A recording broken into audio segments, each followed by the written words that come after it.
मैं प्रवीण अलावत हूं और इस वक्त मैं छारा के लाला दीवान चंद अखाड़े के अंदर मौजूद हूं और मेरे साथ कुश्ती की एक ऐसी शख्सियत मौजूद है, एक लीजेंड हैं जिन्होंने Bajrang Punia the great wrestler of Indian wrestling history उनको तैयार किया।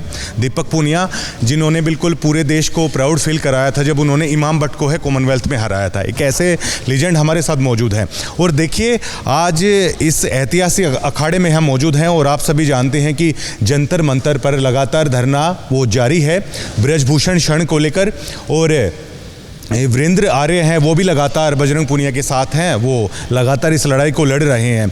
लेकिन इस अखाड़े में आज हमारा आने का मकसद सिर्फ ये है अपने दर्शकों को ये बताने के लिए कि लड़ाई केवल जंतर मंतर पर नहीं चली हुई है, लड़ाई हर जगह छिड़ी हुई है और एक पूरे सिस्टम के साथ, एक पूरा सिस्टम है कह सकते हैं ब्रजभूषण शरण को बचाने पर लगा हुआ है।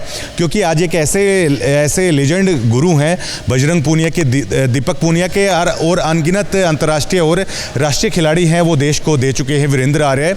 और अभी भी आप देख सकते हैं मैट पर पीछे तमाम बच्चे हैं वो प्रैक्टिस कर रहे हैं और यहाँ पर तमाम कमरे बने हुए हैं और इसी एरिना में 3 बार के वर्ल्ड चैंपियनशिप के मेडलिस्ट हैं, कॉमनवेल्थ गोल्ड मेडलिस्ट हैं, एशियाड के मेडलिस्ट हैं, ओलंपिक के मेडलिस्ट हैं बजरंग पूनिया। जिस एरिना में हम इस वक्त बैठे हुए हैं बिल्कुल यहीं से तराश कर जो कोच साहब हैं उन्होंने यहाँ से उनको निकाला है और आज उन पर बड़ी कार्रवाई है वो कर दी गई है। जज्जर के कुश्ती संघ में बड़ा महत्वपूर्ण उनका ओहदा था, उनको छीन लिया गया है। हरियाणा कुश्ती संघ में एक बड़ा कद वो रखते थे, बड़ा ओहदा रखते थे और एक खुशी होती थी कि ऐसे लीजेंड कोचेस हैं जो फेडरेशन के अंदर हैं जिनको है शामिल किया गया, मतलब कुश्ती अच्छे हाथों में है। और एक जो लड़ाई चल रही है ना, साक्षी विनेश बजरंग की आपने बातें सुनी हो तो वो कहते हैं असली लड़ाई ही ये है कि उन अच्छे लोगों के हाथ में है वो कुश्ती है, हमारी आनी चाहिए। तमाम बातों को जानने की कोशिश करेंगे। सर क्या सीधा जो आप पर कार्रवाई की गई है इसको क्या करार देंगे, इसको क्या कहा जाएगा जो आप पर कार्रवाई की गई है? देखो, जिन लोगों ने ये कार्रवाई की है उनकी मानसिकता बिल्कुल छोटी है, क्योंकि हमने कुश्ती का हित देखना, हमने राष्ट्रीय हित देखना है, हमने अपना पद नहीं देखना है। सबसे पहले राष्ट्रीय हित है, ये पद किस लिए हैं? अगर हमने इन पदों से अगर राष्ट्र का हित नहीं होता है तो हम पदों के नज़दीक भी नहीं जाने का मन करता। तो इनकी मानसिकता अच्छी है, ऐसी हरकत की है तो और उनको पता नहीं है जो इस पद पर बैठे उनको ये जो बोल रहे हैं जो पद पर बैठा रखे हैं उन कुश्ती का कोई ज्ञान नहीं है। ब्रजभूषण शरण को बचाने के लिए आप जैसे लीजेंड्स हैं उनको हटाया जा रहा है? बिल्कुल, उनको सपोर्ट करने के लिए बार बार वीडियो बना रहे हैं। ये तो उनकी खाप को कल खापों ने समर्थन दिया, ऐसे व्यक्तियों तो उन खापों वाले ने संभालना चाहिए, समझाना चाहिए। भाई देखो ऐसे भाण बेटियों के साथ, अरे हमने तो बहुत पहले से पता है, लेकिन कोई बच्चा अब 2014 में ये कहे भाई 2014 में पहले नहीं बताया। अरे 2014 में फिजियोथेरेपिस्ट परमजीत मलिक था, उसने सुमन कुंडू भारत केसरी इंटरनेशनल पहलवान है, उसने बता दिया कोई बच्ची आई रोमती हुई, अगले दिन उसका लेटर काट दिया बोरी बिस्तरा समेटर चाल। ये गरीब घरों से बच्चे एक बच्चा कौन उसके खिलाफ आवाज़ उठावे ऐसे। और हम बताओ जाए सुधे धरने में ना जाए तो ये न जान पाट जाए किस तरह धरने पर जा रहे हैं। ये धरने पर नहीं पहुंचने थे, ये तो प्रेस मीडिया का आप लोगों का मतलब जो आपने संज्ञान लिया उसका है, उसी कारण से बच रहे हैं। ये चल रहा है, नहीं तो ये सारी चीज़ें समाप्त होनी थी। बिल्कुल। देखिए सर, सिस्टम को ये नागवार गुजरा कि वीरेंद्र आर्य हैं वो जंतर मंतर पे क्यों है बजरंग साक्षी विनेश के साथ। पहले वाले प्रोटेस्ट में भी आप मौजूद थे, दूसरे वाले में भी आप मौजूद थे। सिस्टम ये नहीं चाहता। देखिए अगर आप चाहते तो शायद आप भी समझौता कर लेते इस चीज़ से, आपके पास बहुत बड़ा पद था, बहुत बड़ा आपका कद है, लेकिन उसके बावजूद भी मतलब आपने इनकी लड़ाई है वो जायज़ रखी। सिस्टम नहीं चाहता तो इस देश को बताइए कि ये सिस्टम कैसे काम कर रहा है जो आप जैसे ग्रेट लोगों को जो निकाल रहा है वो चाहता नहीं। ऐसा है जी, चापलूसी चाहते हैं।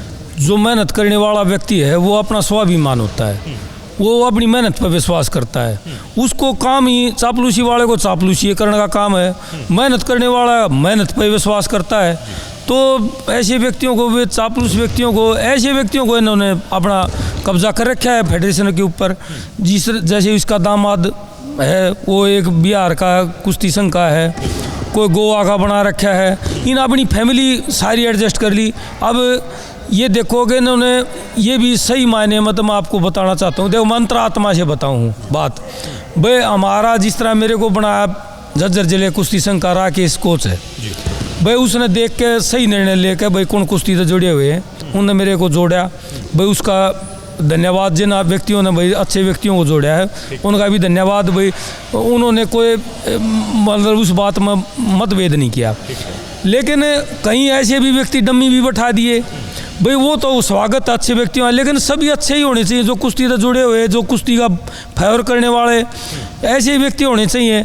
और मैं तो नहीं कहूँ भाई इस खेलों के अंदर तो देखो हम ये नहीं कहते कि भाई खिलाड़ी होने चाहिए, खिलाड़ियों के साथ भाई हर चीज़ की ज़रूरत पड़ती है, पैसे वाले की भी ज़रूरत पड़ती है, इंटेलिजेंट आदमियों की भी ज़रूरत पड़ती है।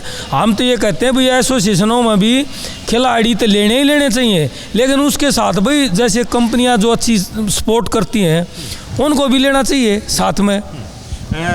क्या आपको इस बात का अंदेशा था कि आप जंतर मंतर जाएंगे तो आपके ऊपर कार्रवाई वो की जाएगी? क्या तैयार थे आप इस चीज़ के लिए? हम तो जी सब के लिए सब जब अपने जीवन के लिए तैयार रहे थे, ये तो पद है भाई। और एक बच्चों के लिए हम ये बच्चे हमारी शान है। और झज्जर जिले का कितना नाम है, झज्जर जिले में दो ओलंपिक में 7 जाते हैं, और झज्जर जिले से एक ले से 2 ओलंपिक में जाते हैं। अब अमन सहरावत झज्जर जिले से है जिसका एशियाड में अकेले का गोल्ड मेडल आया है। हरियाणा से कहते हैं 14 मेडल आए हैं एशिया चैंपियनशिप में, भी आए ये तो चैंपियनशिप में 14 के 14 हरियाणा के मेडल हैं। और हमारे मतभेद नहीं है, उत्तर प्रदेश और हमारे अब मध्य प्रदेश के भी पहलवान हमारे पास रहते हैं, जम्मू कश्मीर के भी अब इसी खाड़े में पहलवान रहते हैं, राजस्थान के भी पहलवान रहते हैं। हम मतभेद हम हर जाति बिरादरी के पहलवान रहते हैं, पूछ सकते हो आप, यहाँ सैनी, यहाँ वाल्मीकि, यहाँ हर कास्ट से आप पूछ सकते हो। आप हमारे बीच में बैठे हो पूछने, अगर हम किसके साथ मतभेद करते हैं, हम जाति पाति में विश्वास ही नहीं करते। हम तो एक है भाई जो खिलाड़ी है, खिलाड़ी का एक अपना हमने तो पता भी नहीं चलता अगर भाई वो कौन सी जाति से आता है। सही असलियत मैं बताता हूँ आप। क्या आपने सोचा था कि इस देश में एक ऐसा दिन आ जाएगा? देखिए आपने बेहद सीमित संसाधनों में यहाँ से वर्ल्ड चैंपियनशिप के मेडलिस्ट, कॉमनवेल्थ के, एशियाड के, ओलंपिक तक के मेडलिस्ट है। बजरंग जैसा हीरा आपने इसी एरिना से है देश को निकाल के दिया। क्या कभी सोचा था कि इस देश में ऐसे हालात होंगे कि आप जैसे लीजेंड को एक पद से भी बर्खास्त करने की इस देश में है वो बात है चलेगी? किसके माध्यम से आपको पता चला? और जैसे ही आपको पता चला कि आपको पदमुक्त है वो कर दिया गया, तो सबसे पहले आपकी मानसिक स्थिति क्या थी? क्या आपके दिल में आया? मैं देखो मैं अच्छे काम के लिए कहीं किसी चीज़ का बलिदान होता है ना, तो मेरा तो गौरव महसूस करता हूँ मैं तो। और वे क्या मेरे को करेंगे? जिस दिन मैं पहलवानों को मन नहीं रहूँगा, इन बच्चों खिलाड़ियों में मन नहीं रहेंगे, उस दिन हम पद से मुक्त होंगे। इतने तो हम इस देश में इस पहलवानों के दिल में बचे ही रहेंगे। आमतौर पर देखते हैं कि इस तरह की कड़ी कार्रवाई जब होती है आदमी का हौसला है वो टूट जाता है, परेशान हो जाता है। लेकिन आप पर इतनी बड़ी कार्रवाई होने के बावजूद भी हम देख पा रहे हैं कि आप लगातार एरिना में मौजूद हैं, बच्चों को प्रैक्टिस करवा रहे हैं। इस मजबूती की वजह आपकी क्या है सर? इस मजबूती की वजह जी हम जो अपने स्वाभिमान से जो परमात्मा हमारे को बल देता है, क्योंकि हम कहीं भी गलत नहीं है। अगर हम राष्ट्र का पहला कार्य होता है कि भाई राष्ट्र के नौजवानों को मजबूत बनाना, नशे से मुक्त करना, और उससे हमारे को पता ना कितने प्रकार का लाभ मिलता है, और बलवान बनाना। ये आने वाली पीढ़ी, ये है आने वाला भारत। अगर भारत को हम ऐसा ताकतवर देखना चाहता था, ये तो इसके ऊपर तो मिलिट्री की तरह से ध्यान देना चाहिए, क्योंकि आने वाला भारत ये है हमारा। और देखिए ये कहते हैं कि ये खेल एक प्रदेश का है, ये खेल एक परिवार का है, वो बताया जा रहा है। तो हमारे दर्शकों को ये बताइए सर, अब जैसे हो सकता है इन्हीं में से कल को कोई विनेश है, बजरंग है, साक्षी है, ऐसे लीजेंड हैं जो हम पीछे देख पा रहे हैं, इन्हीं में से आप निकाल के दोगे।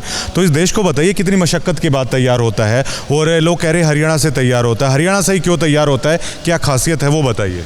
हरियाणा से इसलिए तैयार होता है जी, माता पिता का संघर्ष, सही असलियत मैं बताता हूँ, और गुरुओं का सहयोग। क्योंकि हमने सबसे पहले, मैं उदयचंद पहलवान का स्टूडेंट रहा हूँ, जो सबसे पहले 1961 में ब्रॉन्ज मेडल जीता था। मेरे गांव में 2 खाड़े हैं, धना पहलवान का, तेजा पहलवान का। मेरे गांव में हर एक बार, चाहे कोई अफसर बने कोई बने, एक बार लंगोट जरूर बांधता है। हमारी रुचि थी, बताया किसी ने मेरे को, अगर ऐसे ऐसे तगड़ा पहलवान है वहाँ यूनिवर्सिटी में है रो, मगर भाई उसी के पास चलते हैं। वहाँ से ललक बनी, हम जो एक ग्रास रूट पर जो अच्छे ढंग से ट्रेनिंग नहीं मिली ना, उसके कारण से हम नहीं पहुंच पाए। लेकिन गुरुजी से हम पूछते रहते थे, न्यू बताओ ओलंपिक का मेडल कैसे है, क्योंकि उस टाइम पर हम लगे, उस टाइम पर बहुत ज़्यादा भाव था। ओलंपिक में हमारा एक भी मेडल नहीं मगा, ऐसा क्या हो गया, मगा इतना बड़ा देश है, मेडल नहीं माँ गुरु जी, न्यू बताओ मेडल कैसे आऊँगे। नुगला भाई ऐसे ऐसे मैट हो लो, वहीं बच्चे प्रैक्टिस करें, उसी के ऊपर सारा काम हो। जो एक वर्ल्ड लेवल का जो एरिना है वो होना चाहिए बचपन में। अगर ग्रास रूट में आधार बिगड़ जाता है तो वहाँ हमने नींव रखी, अगर हम मेडल जीतेंगे ओलंपिक से। उसी दिन से अपने खेत में माँ भी कहाँ कोई व्यवस्था में हमारे को कोई दिक्कत ना आवे, अपनी ज़मीन में, और बच्चों को बिल्कुल बगैर फीस के ये करते हैं। और इसी को देख देख के हमने सबसे पहले बनाया, उसके बाद देख देख के पूरे हरियाणा में अकेडमी, मैं उनको भी बधाई देता हूँ, क्योंकि हमारा जो पार्टनर होता है हम उससे कभी भी जिली सी भावना से नहीं होते। और कदे कह दे भाई हमारी कुश्ती हम उससे कोई द्वेष करते हैं, क्योंकि वो भी हमारा सहयोगी होता है। क्योंकि अगर वो पार्टनर अच्छा ना हो तो मैं आगे पहुँच ही नहीं सकता। जब हम डिस्ट्रिक्ट में ये देखते हैं साथ साथ कई बार तो 6-6 7-7 पहलवान नेशनल मेडलिस्ट होते हैं एक डिस्ट्रिक्ट की ट्रायल में। आपको एक बार की बात बता दूं, दीपक पूनिया जब एशिया में मेडल ले आया, यहाँ संजीत पहलवान है चांदपुर से, वो भी एशिया में मेडल है, वो यहाँ डिस्ट्रिक्ट में हारा, संजीत जीता। और फिर आगे जाके ट्रायल में वहाँ दीपक भाई डायरेक्ट वहाँ ट्रायल होगी, वहाँ दीपक चला गया, बाहर गया और बाहर से एशिया से मेडल आया। कैडेट की बात है ये। तो आप ये देखो कि डिस्ट्रिक्ट में कितना भयंकर कंपटीशन है। अक्सर 6-7 ओलंपिक चैंपियन, और दबते हैं आगे। एक बार थोड़ा कैरियर ख़राब होया और सब कुछ हाथ जोड़ना पड़ता है कि भाई ये तेरे कैरियर को ख़राब कर दिया, तो बोल कौन इन राक्षस आए आगे। जी अभी यहाँ पर इतना सब कुछ होने के बावजूद क्या अभी जंतर मंतर आप जाएंगे? मैं बिल्कुल जंतर मंतर बजाऊंगा। और ये कहते हैं ना आगे भाई पहलवान, ये कई वीडियो देखी है हमने, पहलवान इनके साथ नहीं है, इनके साथ 99% पहलवान है पूरे देश के। और एक दिन हम, क्योंकि सारे फोर्सा में उनको लेटर भेज रखे हैं, अब कोई इस जंतर मंतर पर भाग नहीं लेगा। जो अगले निकलने वाले बच्चे हैं, जो छोटे बच्चे हैं, उनको हम नहीं कहते। क्यों नहीं कहते भैया? कदे ये भाई सरकार का हाथ है इनके ऊपर, कदे इनके कैरियर पर कोई न कोई काची चल जा, तो हम किसी बच्चे को भी नहीं कहते भाई तुम आप वहाँ जाओ। तो हम सबसे पहले इनका भविष्य देखते रहे। एक दिन हम जरूर दिखाएंगे इनको, अगर 99% पहलवान इन पहलवानों के साथ हैं। कोई भी पहलवानी से विरोध में नहीं, आप जा सकते हो किसी भी अखाड़े में कहीं भी। बिल्कुल, आप तो बजरंग को अच्छे से जानते हो, बजरंग की स्ट्रेंथ भी जानते हो, कमियां भी जानते हो, क्योंकि बिल्कुल जब बजरंग छोटा सा था तब से वो इसी अखाड़े में आया था। तो ब्रजभूषण कह रहे हैं ये लोग खत्म हो चुके हैं, मतलब एक तरीके से बजरंग है वो खत्म हो चुका है। क्या वीरेंद्र आर्य इस बात को मानते हैं, और ब्रजभूषण की बात में कितना दम है कि बजरंग में अब दम नहीं, वो खत्म हो चुका है? आपको इनकी बात में मड़ा है भी दम नहीं। आपको मैं एक सीधी बात बता दूं, पहले मरब में हमारे देहात में जैसे 22-23 साल का 24 साल का होता था बच्चे को, जब हम तैयार करते और पहलवान लड़ने के काबिल होता, जब घर के कह देते भाई ब्याह जोगा हो गया, इस छोरे ने ब्याह हो, तो इसने ब्याह भी कर देते थे। आगे भाई उसको लंबा कैरियर, उसको प्रैक्टिस का मौका ही नहीं देते थे। अब जैसे सुशील के बाद है, जिस तरह सुशील भी लंबे टाइम तक कुश्ती में रहा, 35-40 साल तक, आप उसने ये देखो, उसके बाद ये बच्चे निकले देख देख के। मैं तो ये कहता हूँ 25 साल के बाद कैरियर शुरू होता है। असलियत में तो जो धातु पकती है वो 25-26वें साल के शुरुआत से और 40वें साल तक धातु पकती है, ताकत बढ़ती है। 40 के बाद अगर योग विद्या है तो वह रुक सकता है ब्रह्मचारी, और बगैर ब्रह्मचर्य के इतना बल, इतना अनाड़ीपना करना पड़ता है कुश्ती में, इतनी मेहनत करनी पड़ती है। मैं तो ये कहता हूँ ये बजरंग उल्टा नहीं हटता है, जो कुश्ती में नहीं हटता, वर्ल्ड में मेडल है, तो इस बात के ऊपर किस तरह, लेकिन उसको नुकसान बहुत कर दिया। अब तो उसका कैरियर एक खौफ बनया उसका पूरे वर्ल्ड के अंदर। अरीबनू का कैरियर ख़त्म हो गया, विनेश का खौफ बनया है, साक्षी का खौफ बनया है, ये पहलवान है। जैसे सुशील का खौफ बनया था, अगर 2016 में उसको मौका देते तो मेडल था उसका 100%, क्योंकि उसके पूरे दुनिया के पहलवानों के ऊपर पूरा दबाव था। अगर हिंदुस्तान का, भारत का एक पहलवान, चोटी का पहलवान है, उसकी धाक थी, क्योंकि धाक से दबता है आदमी। और अब मैं तो ये तो कहता हूँ भाई ये सुच्चे पहलवान थे, और अब तो इनका चलने का समय आया है। इनकी मानसिकता क्यों बदला जा रहा है? ये 40 साल तक तो परफॉर्मेंस देंगे, अब ये देख लो इनकी एज कितनी है, और ये कहते हैं इनको मानसिक रूप से भी तोड़ा जा रहा है। अब ये तो उतरे हुए पहलवान है, इनकी कहाँ तक सच्चाई है? ये झूठ बोल रहे। एक रेसलर शायद अपने करियर की आधी से ज़्यादा अपने पैर है वो एरिना पर ही रखता है। बतौर एक लीजेंड कोच, बतौर एक बजरंग पूनिया, दीपक पूनिया के गुरु होने के नाते आपको कितना दुख होता है जब इस मैट की बजाय आपका जो शिष्य है वो फुटपाथ पे वहाँ पे बैठा हुआ है, वो सड़कों पे वहाँ पे बैठा हुआ है, तरह तरह के आरोप हैं एक सिस्टम की तरफ से उस पर लगाए जा रहे हैं। तो बतौर एक कोच आपको कैसा महसूस होता है जब आपका शिष्य अपनी प्रैक्टिस एरिना की बजाय सड़कों पर बैठा है? मैं तो पहले बजरंग तक कहूँ था बेटे अपनी जब उठा था अपनी तू मेहनत का लाग जा करड़ा हो गए दिन रात इसमें टारगेट कर दे, लेकिन इन लोगों ने जीण तो ना दिया। रोज कदे तान्ये बिला झूठे आरोप फलाना ईब गोंडा में पाछे थे नेशनल करा दिया, बिला ये आगे जंतर वंत्र वाले स्टेट चैंपियनशिप कराई, इनाम देने लगे, जज्जर जिले ने ट्रॉफी जीती, बिला ये तो आड़े क्या ना होंगे, ये तो जंतर मंत्र बजाएंगे। ये इस तरह के टोंटिंग कोई अच्छी बात होती है? तो मैं तो आपके माध्यम से भाई ये मेरे को दुख बहुत होता है। ये बच्चे खिलाड़ी का हमारा तो स्पोर्ट्स का बच्चे आधा हमारा तो ग्राउंड में काम है, वहाँ जंतर मंत्र पर राजनीति करनी ना, न टिकट लेनी ना, न देश के लिए लड़ना है। और देश के लिए ऐसे ही तैयार होता है गोदी वाले ने छोड़कर हम पेट के गियास करा, या कौन सी समझदारी है? ये हमारे बिल्कुल आगे खड़े न देख के कई बालक और निकलेंगे, इनकी सेवाओं का मौका लेंगे तो इनसे कितना लाभ मिलेगा। और इनको बिल्कुल हतोत्साहित किया जाता है। तो देखिए ये आने वाले बच्चे कहाँ उठेंगे, फिर उनके साथ भी कोई इनको ऐसी घटना हो जाएगी। ऐसे ही थोड़ा इतना बच्चा तैयार होता है, यहाँ तक पहुँचता है। अब सर ये जो नए बच्चे हैं जिन्हें आप तैयार कर रहे हो, आने वाले भारत की भविष्य की कुश्ती के ये जो खिलाड़ी आप तैयार कर रहे हो, क्या इनकी मानसिकता क्या है? क्या इनका जिक्र हो जाता है? ये आपसे पूछ लेते हैं कि कोसाब आज जंतर मंतर गए, क्या हो रहा है पहलवानों के साथ? इनके भी जिक्र होता है? ये पूछते हैं आपसे? अरे मैं तेन कहूँ कई बच्चे तो बहुत उदाहरण हैं। पहले ऐसे नाम इतनी गड़बड़ थी, एक करमवीर पहलवान था, एशिया साउथ एशिया में भी गोल्ड मेडल था और बहुत ही अच्छा पहलवान था, बनने वाला इंटरनेशनल लेवल पे। ऐसे ही ख़त्म कर दिया, बिल्कुल 10 बार हरवा दिया, दाव लगाओ और पॉइंट दूसरे के दाव लगाओ। ये बच्चे आपसे पूछते हैं जंतर मंतर के बारे में क्या चल? ये बच्चे पूछते हैं, ये बड़े मतलब इस चीज़ से अगर हमारा भविष्य क्या होगा, कभी हमारे साथ भी कोई गड़बड़ हो जाए। तो एक बच्चा एक बार हारने के बाद एक तो मोटिवेट होता है, एक कुश्ती जीतने के बाद उसको देखो कई बार नया ही होता है, वहाँ बड़ी खुशी होती है। कहीं हार जाता आदमी एक बार महसूस होता है कि भाई मैं हार गया, लेकिन थोड़ी बात के बाद वो ठंडा हो जाता है, भाई मैं वाकई में हारा हूँ। लेकिन जब गलत तरीके से हारा जाता है ना, बहुत पहलवान है ऐसे। एक मेरे गांव का नवीन पहलवान है, अभी सीनियर का पहलवान है, उसको एक बार ट्रायल में जीत गया, फर्स्ट आ गया सीनियर में, और दूसरे बच्चे को भेज दिया। उसके दिल पर क्या बीती होगी, इसी ब्रजभूषण ने पूछ सकते हो। नवीन पहलवान है 70 किलो का, आप पूछ सकते हो उससे भाई वो उस नवीन के साथ ट्रायल हुई थी, वो फर्स्ट आया था, दूसरे बच्चे को क्यों भेजा? ठीक है। एक बात और चल रही है, इस बात को कह सकते हैं मीडिया की तरफ से या कुछ पर्टिकुलर माइंड सेट के लोग हैं ये चीज़ कहने की कोशिश कर रहे हैं। देखिए आपने तो बजरंग को कुश्ती ही सिखाई है, आपने तो बजरंग को राजनीति नहीं सिखाई, लेकिन वो ब्रजभूषण पता है क्या कह रहे हैं? ब्रजभूषण कह रहे हैं कि बजरंग है वो दीपेंद्र के बहकावे में है और आगे इनको राजनीति चुनाव लड़वाने के लिए है, वो तैयार किया जा रहा है। तो आपने तो उनको कुश्ती सिखाई और कुश्ती ही शायद उन्होंने सीखी है, उसके बावजूद ये राजनीति आरोप क्यों लगाए जा रहे हैं कि दीपेंद्र हुड्डा इनको राजनीति में लाना चाहते हैं? देखो दीपेंद्र का बिल्कुल सही सच्चाई बताऊंगा आज मैं दीपेंद्र के बारे में भी। दीपेंद्र का रुचि थी राजनीति में, खिलाड़ियों के प्रति हमदर्दी बरती, हुड्डा भूपेंद्र हुड्डा जी ने भी और दीपेंद्र ने भी, हम सच्चाई बोल रहे हैं हम बिल्कुल। लेकिन जो नीचे टीम थी ना वो बिल्कुल मतलब सही नहीं थी, इनका कोई राजनीति में ना आज रुचि।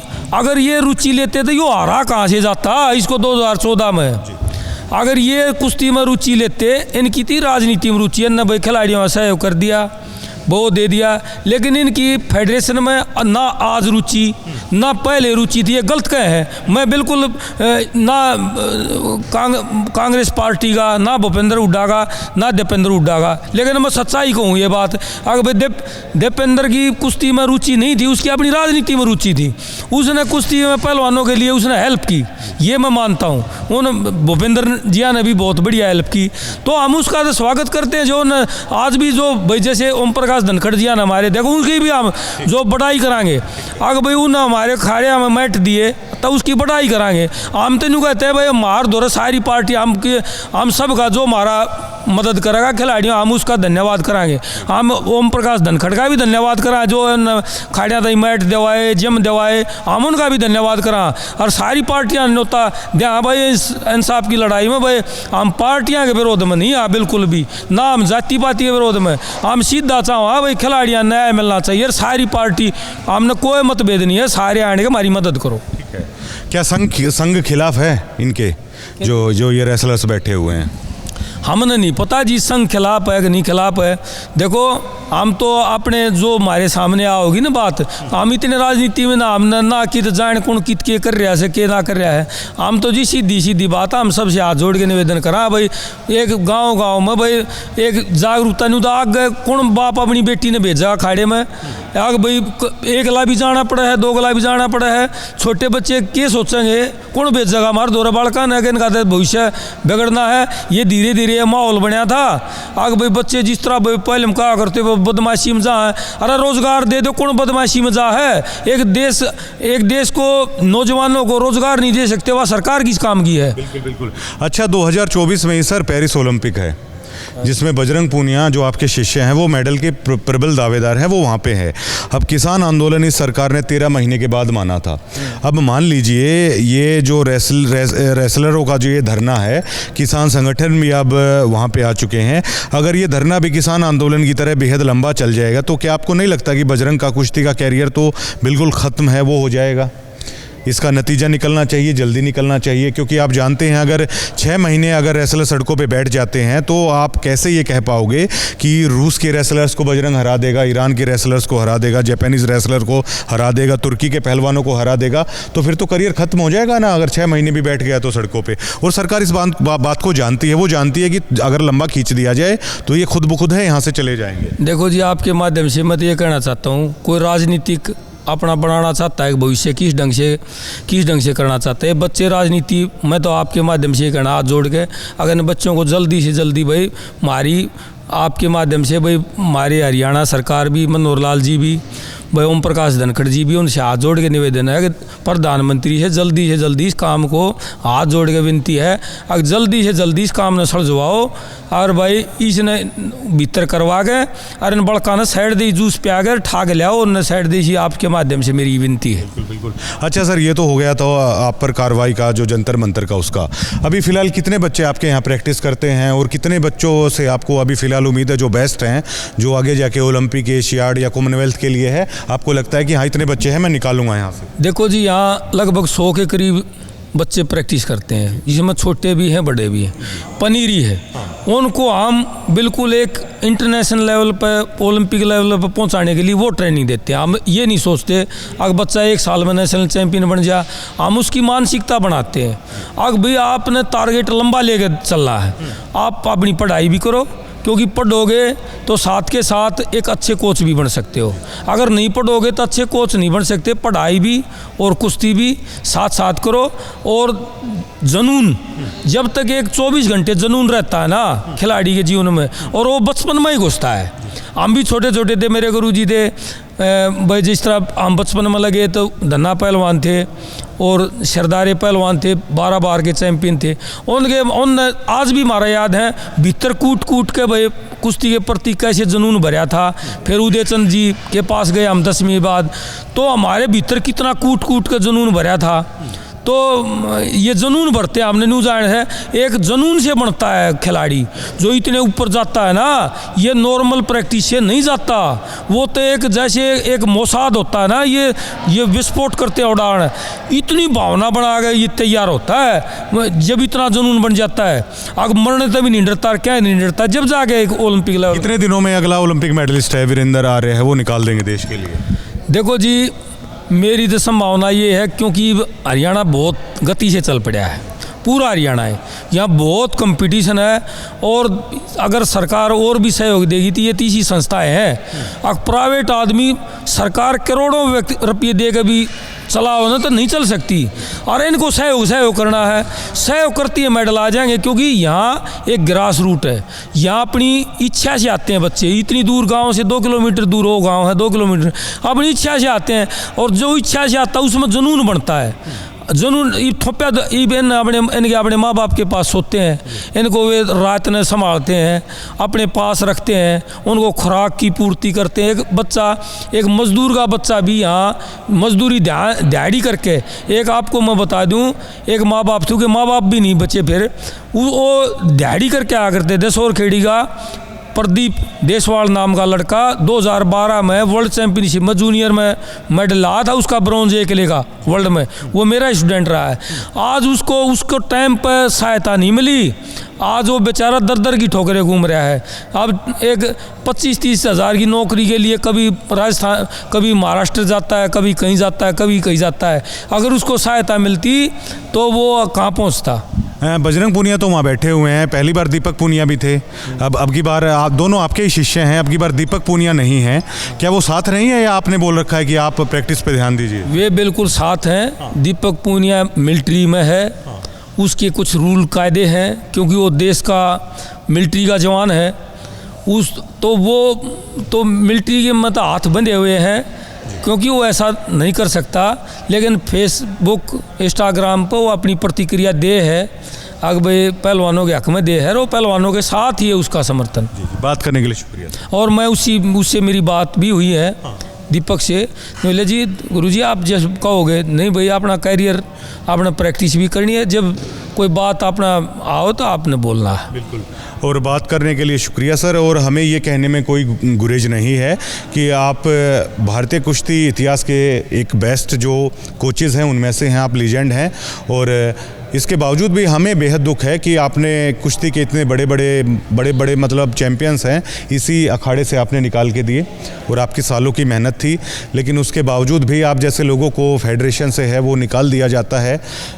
इसे देश का दुर्भाग्य कहेंगे, लेकिन फिर भी आपके हौसले को दाद देते हैं। उसके बावजूद भी आप अभी और चाहते होगी देश के लिए है, और चैंपियन से में निकाल के दो। शुक्रिया बात करने के लिए सर। आपका भी, आप इतनी अच्छी बातें, जो हमारी जो गहराई की बातें हैं वो एक आम जनता तक पहुंचाते हो, आपका भी बहुत धन्यवाद। क्योंकि इस बात से हमारे चैंपियन निकल के आओगे। अगर भी जुनून कैसे बढ़ता है, जब घर घर में ये बात पहुंचेगी तो आपको भी बहुत बहुत बधाई। और इन बच्चों के लिए जो ये बात चीज़ दिखाते हो असलियत में, तो आपके चैनल को भी बहुत बहुत बधाई हो। बिल्कुल। और मैं ये कैमरा पर्सन से कहूँगा कि अब थोड़ा सा खड़े हो जाइए।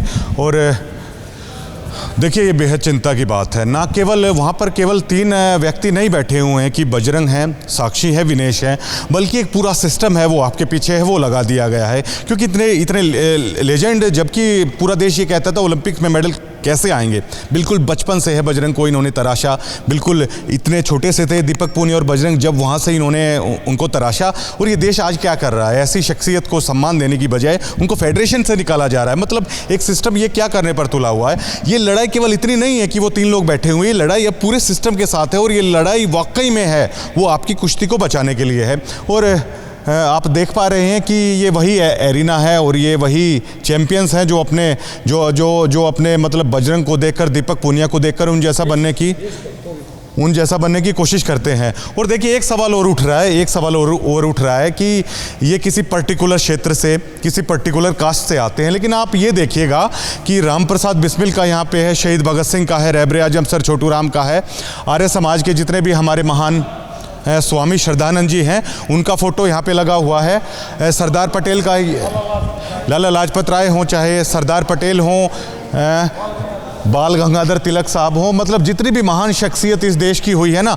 महर्षि दयानंद जी का फ़ोटो यहाँ पे। और ये वही एरिना है जहाँ पर मैं खड़ा हूँ, जहाँ पर बजरंग पूनिया कभी कुश्ती के गुर सीखा करते थे। और आप देख सकते हैं यहाँ के माहौल कैसे, जो लोग ये सवाल उठाते ना, ये लोग कहाँ से निकल के आते हैं, ये लोग वहाँ से निकल के आते हैं जिसमें देशभक्ति और राष्ट्रवाद है, कुट कुट के भरा होता है। और बेहद चिंता की बात है जो फिलहाल चली। और ऐसा लगता है कि पूरा का पूरा सिस्टम ही ब्रजभूषण को लेकर है, ब्रजभूषण को बचाने में लगा हुआ। एक छोटी भी कोई कड़ी होती है ना, उस पर कार्रवाई की जा रही है। शुक्रिया।